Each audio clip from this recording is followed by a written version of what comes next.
first of all, to what do you attribute this surge, this momentum, whatever seems to be going on here in New Hampshire, with folks giving you a second look or a closer look now?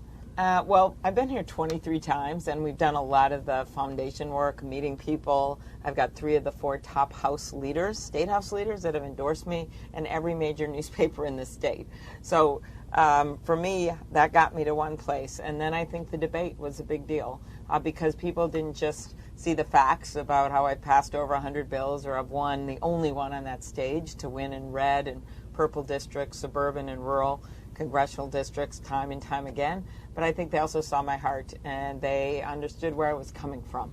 And that's just a big breakthrough for us. What are your expectations for tomorrow night? Like, how will you know if you have been successful?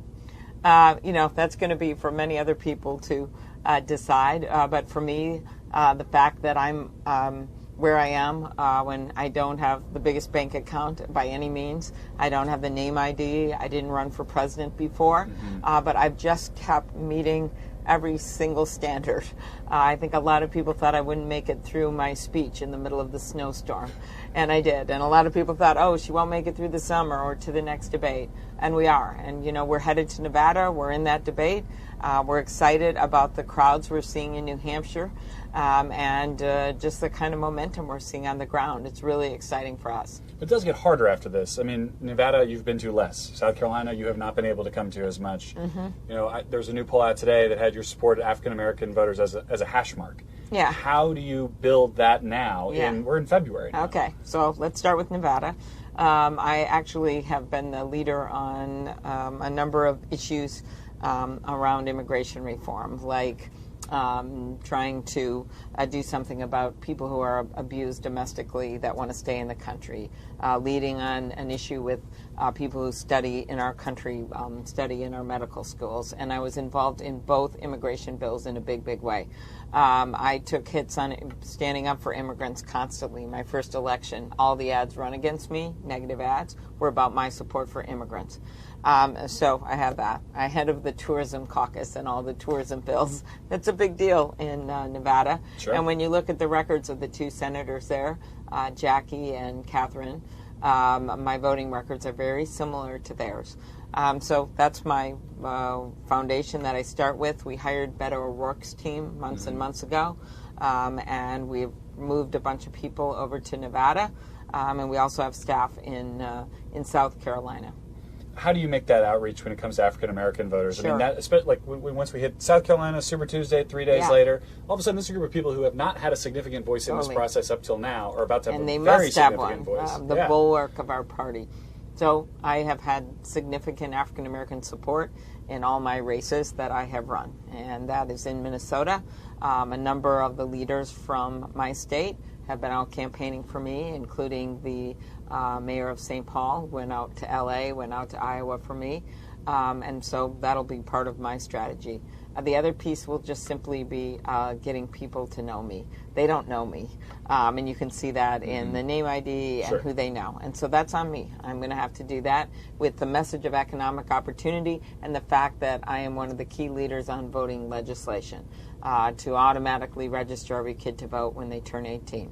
I lead the bill on getting rid of gerrymandering. I lead the bill on getting rid of voting purges. So you go through all of these, and I'll have a strong case to make. You talk about clearing the bar. You basically need success to beget success here, essentially, to keep opening the next door, to keep having an opportunity. Yes, but what that bar is, who knows? Right. I mean, we still don't know what it is in Iowa. So that's a good point. Fair enough.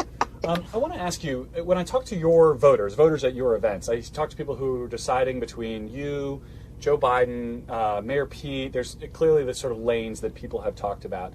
But I can't help but wonder if you worry at all about what we saw in 2016 happening, where a whole bunch of more moderate Republicans fought amongst themselves while someone from the flank of their party walked to the nomination. Do you worry at all that you and Mayor Pete and Joe Biden are sort of fighting over one share of the electorate, and someone like Bernie Sanders is just going to continue to walk right on up to the stage and accept the nomination? Not at all. There's still a bunch of candidates in this race. It is still so early. We haven't even gotten to Super Tuesday yet.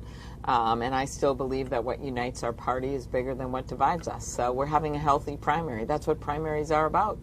But do you need to draw that contrast between your vision and the Sanders vision perhaps more directly? Well, I have. I mean, I'm actually one of the first ones. If you go back to the middle of the debates where I was the one that said I read the bill on Medicare for All. That's why I didn't get on it, because it would have kicked 149 million people off their current health insurance in 4 years. That was on page 8. And I've done that repeatedly. I did it. I was the only one on the stage that raised my hand when Stephanopoulos asked, does anyone here trouble to have a socialist leading a ticket? I was the one that raised my hand. So I'm not worried about differentiating myself. My brand is a little different for a good reason. I'm friends of a lot of the people up there, and I think that's a good thing. How do you think you're going to have someone lead the ticket? They can have policy difference, and I'm going to make the case why I'm the best candidate, but in the end, I want to bring everyone with me, including Bernie. Last question. What do you say to Democrats who, over the last week, saw the president get acquitted, saw this debacle of the results in Iowa, and are wondering if their party has what it takes to put up a winning fight against this president? Look what we did in 2018. Not just a winning fight, we won.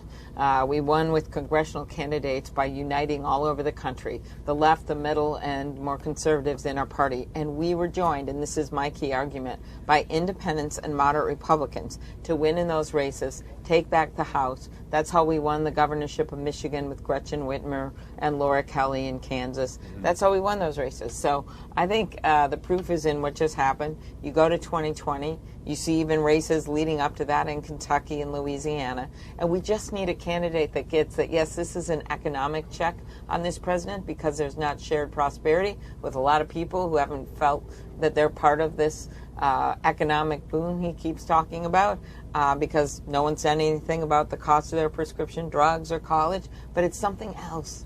And that's what I think that's the key. It's a decency check. People want to bring decency back to the White House. It's a patriotism check on this president. And that's the case that I'm making. Hey, NBC News viewers, thanks for checking out our YouTube channel. Subscribe by clicking on that button down here and click on any of the videos over here to watch the latest interviews, show highlights, and digital exclusives. Thanks for watching.